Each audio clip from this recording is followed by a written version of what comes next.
Well, let's switch from liquids and talk about fluids. A fluid is any substance that has the ability to flow or conform to the shape of a container. So liquids certainly do that. You can see in this piping system here, there's water flowing in there. Water functions that way. And gases do too. You can pipe gases around very easily. But there's also another substance that behaves like a fluid, and it's a solid, but only when the solid particles are very small compared with their container. This is an example of such a situation. This combine here is combining corn, and the corn that's coming up this pipe and going into this big hopper is actually flowing like a liquid would, because the corn kernels are so small compared with the pipe that they behave in a fluid-like way. Well, there are a couple of properties of fluids. One of the properties of fluids is that fluids have buoyancy. In addition to being able to flow, they can support things. A fluid's buoyancy is its ability to support an object that has lesser density. We know that things that are less dense are going to float on things that are more dense. Well, we can actually quantify that too through this principle called Archimedes' principle.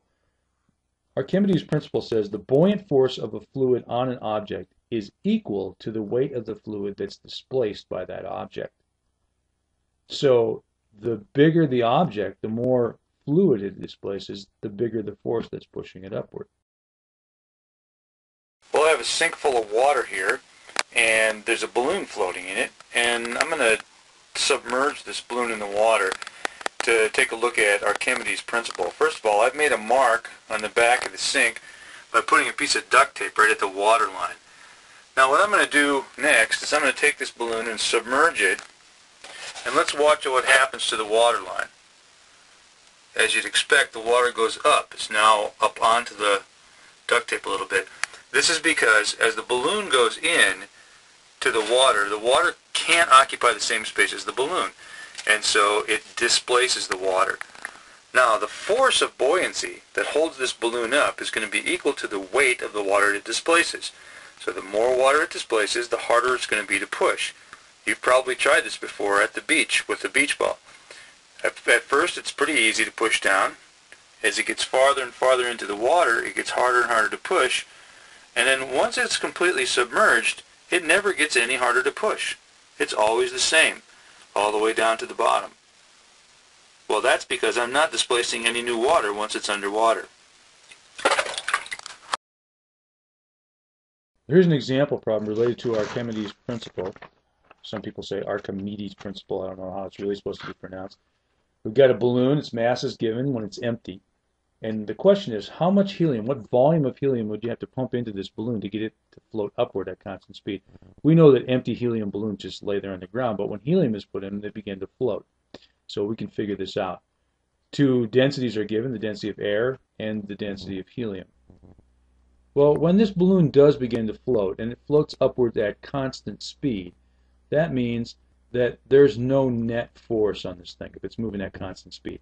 Well, there are two forces. One of them is the buoyant force, and that's going to push it up, and that's equal to the weight of air displaced. And then the other force is going to be the weight of the thing, and that's going to include the weight of the actual balloon itself, and also the weight of the helium that's in it, because helium weighs something. So let's quantify both of these things, because we know if there's no net force that the buoyant force is equal to the weight, and so we should be able to figure out volume from this somehow. Well, let's look at buoyant force first of all. Buoyant force is equal to the weight of the fluid displaced. So air is being displaced here, so mass of air times g is its weight. But the mass of air is going to be equal to the density of air, which we're given, times the volume of the balloon, because the balloon displaces that air, times g. Well, the weight has two components. One of the components is the mass of the helium. So the mass of the helium times g is part of the weight. But also there's the mass of the balloon itself, the rubber part of the balloon, or whatever it's made of, times g. But the mass of the helium, well, that's just going to be equal to the density of helium times the volume of the balloon, because helium fills the balloon.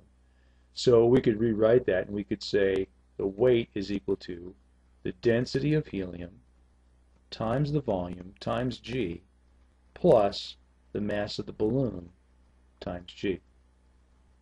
Well, since the buoyant force, which is density of air times volume times G, is equal to the weight,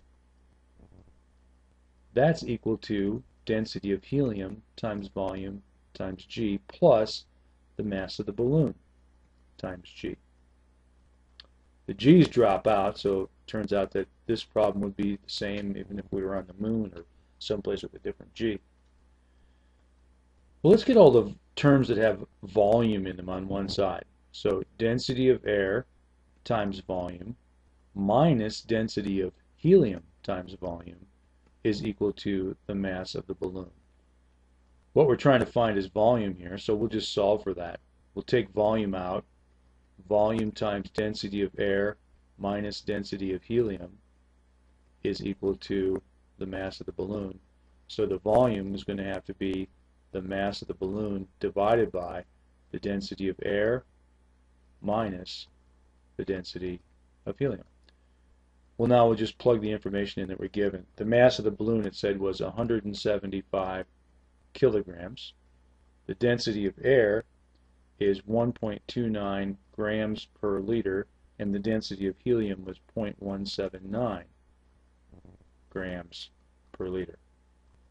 Well, we have a unit mismatch here, so let's change the kilograms on the top to grams. There's 1,000 kilograms in a gram, so that's 175,000 grams over 1.29 grams per liter minus 0.179 grams per liter. The grams are going to cancel out, and we'll end up with 1 over liters, and we're looking for volume, so that's just liters. And the answer that we get when we do the calculation is 1.58 times 10 to the 5th liters. Fluids flow, and there are two different ways that they flow. So we're going to take a look at laminar flow, streamline flow, which is often desired, and then later we'll take a look at the other kind of flow. In laminar flow or streamline flow, the velocity of particles of fluid that are moving past any point in the stream is about constant. So if I pick a point here, the particles are moving past there. Their direction and speed is going to be pretty much unchanging. Now, closer to the wall, because of friction, the speed's going to be lower, but if I stay at that point, that close to the wall, the speed's going to be about the same. The velocity is going to be about the same direction and same speed. Same thing over here, it'll be slower. In the middle, it'll be fastest. But if I pick a point somewhere in that flow, the velocity going past that point is going to be about the same all the time. That's laminar or streamline flow. During laminar flow, it turns out that the sum of the pressure and the kinetic energy per unit volume is constant. This was discovered hundreds of years ago by a guy named Daniel Bernoulli, a mathematician. And what this essentially means is this. Practically, when fluid speeds up, the pressure has to drop. Like if we were to take a look at this piping situation, imagine that you have a fluid that's flowing through this pipe. Now, if this fluid is going to get through this narrow channel here, the same volume of fluid going through a smaller space can only go through there at the same rate if it speeds up. So as it goes through a narrow opening and speeds up, the pressure is going to drop. So if we have a pressure gauge here, it's going to read relatively high pressure. The pressure gauge here is going to read relatively low pressure. So there's going to be low pressure there, high pressure, relatively high pressure here. Low speed, high pressure, high speed, low pressure. And then as the volume gets larger again, or the space gets larger again, the same volume of fluid is flowing, and it's going to slow down after the narrowing. And so that means the pressure is going to go back up. This is like water flowing through a rapids, or water flowing through a narrowed down section of pipe. There are some applications of this. Anytime you can get the fluid to speed up, like a liquid, for example, or even a gas, you're going to find out that the pressure is going to drop, and you can make that do stuff. One example is something that we call an aspirator in lab sinks. And another example is an airplane wing. Let's take a look at an aspirator by viewing this short video clip here. What she's going to do here is turn on the water and she's going to be able to feel some suction coming out into the hose. We have these in our lab sinks as well. And by turning on the water, you'll be able to feel the suction coming out the end of the hose. Well, another application is airplane wing, and let's take a look at a way that that could be. When the airplane is in motion, air rushes past the wing. The air passing the upper surface moves a longer distance in the same time as the air passing the lower surface, and therefore moves past the upper surface faster. This difference in air speed increases as the airplane itself moves faster and creates a partial vacuum along the upper wing surface. The normal air pressure under the wing lifts it into this partial vacuum, which enables the airplane to fly. The other type of flow, which isn't usually as desirable, is called turbulent flow. In turbulent flow, if you pick a spot at some point in the pipe, you don't have any good prediction of what the velocity is going to be like. You can see that the fluid is swirling all around in here, and so the velocities are random and chaotic. Turbulent flow usually is not as good because it causes some problems. Streamlining is generally what we want to have happen, because what'll go on if you have streamlining is there's usually less drag, less friction, and also there's less generation of heat that you don't want to have happen. And particularly important, like with airplane flight, turbulence creates unpredictable motion. If you've ever flown an airplane that's going through some pockets of turbulence, you know what I'm talking about, because you're bouncing around a lot in the airplane. Sometimes those can get extreme and the airplane can get out of control. This is a picture of a wind tunnel, and this is a device that they use to test the laminar flow around objects. This is a prototype of a car or something like that at the University of Michigan, it looks like.